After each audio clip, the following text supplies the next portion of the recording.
मैं doctor Inderjit Singh doctor Kotnis acupuncture hospital and education centre Salem Tabri Ludhiana Punjab India.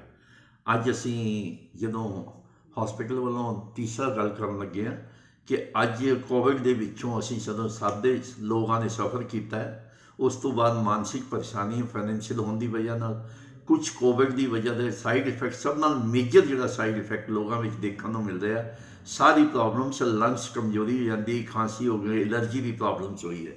ਸੋ ਅਸੀਂ ਦੱਸਾਂਗੇ ਕਿ ਐਕਿਊਪੰਕਚਰ ਜਾਂ ਰਵਾਇਤੀ ਚਿਕਿਤਸਾ ਪੱਧਤੀਆਂ ਸਾਨੂੰ ਤੇ ਕੋਵਿਡ ਦੇ ਸਾਈਡ ਇਫੈਕਟ ਨੂੰ ਆਪਾਂ ਕਿਵੇਂ ਆਮ ਕਹਾਵਤ ਹੈ ਦਮਾ ਦਮ ਨਾਲ ਜਾਂਦਾ ਹੈ, ਇਹ ਆਮ ਲੋਕ ਐਲੋਪੈਥੀ ਵੀ ਇਹੀ ਕਹਿੰਦੀ ਹੈ, ਬਟ ਅਸੀਂ ਸਾਬਤ ਕਰਤਾ ਹੈ ਕਿ ਐਕੂਪੰਕਚਰ ਔਰ ਰਵਾਇਤੀ ਚਿਕਿਤਸਾ ਪੱਧਤੀਆਂ ਨਾਲ ਜਿਹੜੀ ਸਾਹ ਦੀ ਪ੍ਰੋਬਲਮ ਬਿਲਕੁਲ ਨਾਰਮਲ ਤੰਦਰੁਸਤ ਹੋ ਸਕਦਾ, ਲੰਗਸ ਨੂੰ ਪੂਰੀ ਤਾਕਤ ਨਾਲ ਆਪਾਂ ਮੁੜ ਕੇ ਐਲਰਜੀ ਤੋਂ ਵੀ ਬਚਾਇਆ ਜਾ ਸਕਦਾ ਹੈ। ਉਹਦਾ ਕਾਰਨ ਹੈ ਕਿ ਲੰਗਸ ਦੇ ਨਾਲ ਜਿਹੜਾ ਸਭ ਨਾਲ ਜ਼ਿਆਦਾ ਐਕੂਪੰਕਚਰ ਸਿਸਟਮ ਦੇ ਨਾਲ ਨੈਕ ਜਿਹੜਾ ਹੈਗਾ, ਗਰਦਨ ਦਾ ਜਿਹੜਾ ਹਿੱਸਾ ਹੈਗਾ, ਉਹ ਇੱਕ ਜਦੋਂ ਵੀ ਕੋਈ ਠੰਡੀ ਗਰਮ ਹਵਾ ਚੱਲਦੀ ਹੈ ਉਹ ਸਭ ਨਾਲ ਪਹਿਲੇ ਆਪਣੇ ਗਰਦਨ ਨੂੰ ਅਕੜਾਪਨ ਕਰਦੀ ਹੈ। ਸੋ ਸਾਡੇ ਸਿਸਟਮ ਦੇ ਐਕੂਪੰਕਚਰ ਦੇ ਵਿੱਚ ਗਰਦਨ ਇੱਕ ਐਸਾ ਮੋਡ ਐਂਟਰੈਂਸ ਹੈ ਜਿੱਥੇ ਲੰਗਸ ਨੂੰ ਸਭ ਨਾਲ ਪਹਿਲੇ ਅਟੈਕ ਹੁੰਦਾ ਹੈ, ਖਾਂਸੀ, ਜ਼ੁਕਾਮ ਔਰ ਸਾਹ ਦੀ ਪ੍ਰੋਬਲਮ, ਗਲੇ ਦੀ ਅਕੜਾ ਹੁੰਦੀ ਹੈ।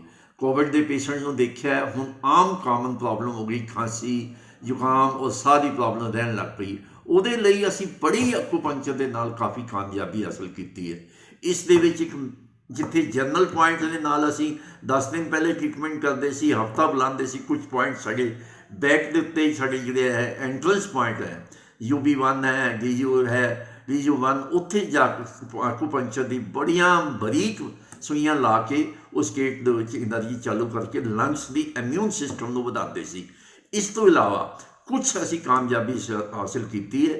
ਇਹ ਐਕੂਪੰਕਚਰ ਦੇ ਨਾਲ ਅਸੀਂ ਲੌਂਗ ਐਕਟਿਵ ਐਕੂਪੰਕਚਰ ਪੁਆਇੰਟ ਨੂੰ ਵੀ ਖੋਜ ਕੀਤੀ ਹੈ।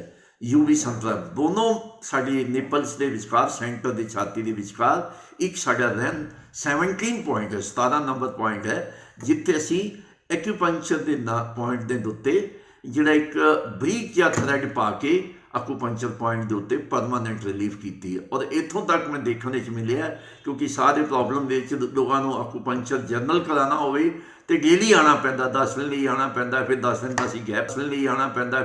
ਦਾ ਅਸੀਂ ਗੈਪ ਪਾਉਂਦੇ ਹਾਂ। ਕੁਝ ਕੇਸਿਸ ਦੇ ਵਿੱਚ ਅਸੀਂ ਦੇਖਿਆ ਹੈ ਜਿੱਥੇ ਲੰਗਸ ਬਹੁਤ ਜ਼ਿਆਦਾ ਡੈਮੇਜ ਹੋਇਆ ਹੈ, ਅਸੀਂ ਉਹਨੂੰ ਇਸ ਪੁਆਇੰਟ ਦੇ ਉੱਪਰ ਇੱਕ ਐਕਟੀਵੇਟ ਕਰਕੇ ਉਸ ਨੂੰ ਠੀਕ ਕੀਤਾ, ਜਿਹਦੇ ਵਿੱਚ ਅਸੀਂ ਦੇਖਿਆ ਹੈ ਕਿ ਬਹੁਤ ਹੀ ਜਲਦੀ ਰਿਜ਼ਲਟ ਮਿਲਿਆ।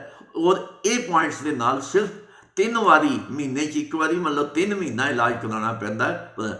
ਇੱਥੋਂ ਤੱਕ ਕਿ ਜਿਨ੍ਹਾਂ ਨੂੰ ਸਭ ਨਾਲ ਪਹਿਲੇ ਕੋਵਿਡ ਦੇ ਨਾਲ ਸਾਹ ਦੀ ਪ੍ਰੋਬਲਮ ਹੋਈ ਸੀ ਜਾਂ ਐਲਰਜੀ ਹੋਈ ਸੀ, ਉਹ ਅੱਜ 2 ਸਾਲਾਂ ਬਾਅਦ, 1.5-2 ਸਾਲਾਂ ਬਾਅਦ ਵੀ ਉਹਨਾਂ ਦੀ ਠੀਕ ਹੈ। ਮੈਂ ਅੱਜ ਇਹ ਵੀ ਉਹੀ ਕੁਝ ਵੀਡੀਓ ਉਹਨਾਂ ਦੇ ਵਿਊ ਸ਼ੇਅਰ ਕਰੂੰਗਾ ਕਿ ਜਿਹਦੇ ਵਿੱਚ ਐਕੂਪੰਕਚਰ ਨਾਲ ਕਿਸੇ ਤਰ੍ਹਾਂ ਦੀ ਕੋਈ ਤਕਲੀਫ ਨਹੀਂ ਹੁੰਦੀ, ਕੋਈ ਪੇਨ ਨਹੀਂ ਹੁੰਦਾ, ਨਾ ਜ਼ਰੂਰ ਸੂਈਆਂ ਹੈ, ਸੂਈਆਂ ਬਹੁਤ ਬਰੀਕ ਹੁੰਦੀਆਂ ਜਿਹਦੇ ਵਿੱਚ ਕਿਸੇ ਤਰ੍ਹਾਂ ਖਾਸ ਬੰਦਿਆਂ ਉੱਤੇ ਆਪਾਂ ਲਾ ਕੇ ਠੀਕ ਕਰ ਸਕਦੇ ਹਾਂ। ਅਤੇ ਐਕੂਪੰਕਚਰ ਦੀ ਤਜਰਬੇ ਨੂੰ ਲੈ ਕੇ ਦੇਖਦੇ ਹੋਏ ਮੈਂ ਇਹੀ ਕਹੂੰਗਾ ਕਿ ਸਾਡੀ ਸਰਕਾਰਾਂ ਵੀ ਚਾਹੁੰਦੀਆਂ ਕਿ ਜਿਹੜੇ ਸਾਡੇ ਟ੍ਰੈਡੀਸ਼ਨਲ ਸਿਸਟਮ ਹੈਗੇ ਸੀ, ਰਵਾਇਤੀ ਚਿਕਿਤਸਾ ਪੱਧਤੀਆਂ, ਉਹਨਾਂ ਨੂੰ ਪ੍ਰੋਤਸਾਹਿਤ ਕਰੀਏ। ਈਵਨ ਵਿਸ਼ਵ ਸੰਗਠਨ ਨੇ ਵੀ ਫਿਰ ਇੱਕ ਆਵਾਜ਼ ਦਿੱਤੀ ਹੈ ਕਿ ਅਗਰ ਅਸੀਂ ਬਿਮਾਰੀਆਂ ਤੋਂ ਲੋਕਾਂ ਨੂੰ ਚੰਗੀ ਸਿਹਤ ਦੇਣਾ ਚਾਹੁੰਦੇ ਹਾਂ ਅਤੇ 2023-24 ਤੱਕ ਅਸੀਂ ਟ੍ਰੈਡੀਸ਼ਨਲ ਸਿਸਟਮ ਨੂੰ ਪ੍ਰਮੋਟ ਕਰਾਂਗੇ। ਸੋ ਐਕੂਪੰਕਚਰ ਇੱਕ ਬਹੁਤ ਅੱਛਾ ਸਾਧਨ ਮੁਹੱਈਆ ਹੋ ਸਕਦਾ ਹੈ ਜਿਹਦੇ 'ਚ ਲੋਕਾਂ ਨੂੰ ਅਸੀਂ ਚੰਗੀ ਸਿਹਤ, ਜਿੱਥੋਂ ਤੱਕ ਦਮਾ ਦਮ ਨਾਲ ਜਾਂਦਾ ਹੈ ਦੀ ਕਹਾਵਤ ਨੂੰ ਝੁਟਲਾਉਂਦੇ ਹੋਏ ਐਕੂਪੰਕਚਰ ਨਾਲ ਅਸੀਂ ਸਾਬਿਤ ਕਰ ਸਕਦੇ ਹਾਂ ਕਿ ਇਹ ਦਮਾ ਦਮ ਨਾਲ ਨਹੀਂ, ਦਮਾ ਤੰਦਰੁਸਤੀ ਨਾਲ ਔਰ ਇਲਾਜ ਨਾਲ ਚੰਗੀ तरह जा सकता है, परमानेंट जा सकता है। मुझे पिछले लगभग 15-20 साल से अस्थमा की समस्या है।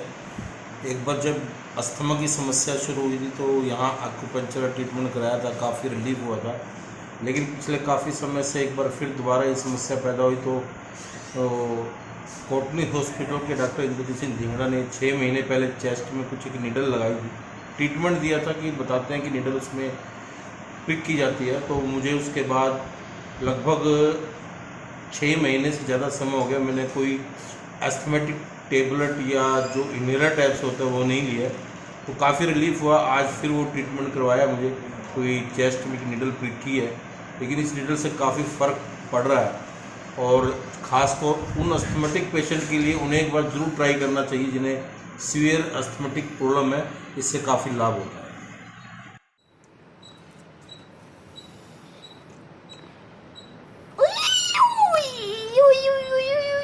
मोमन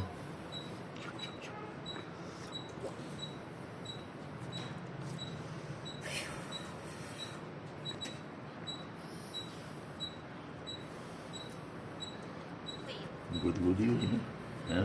क्या हुआ? बोल। गदगदी। क्या हुआ? बोलो।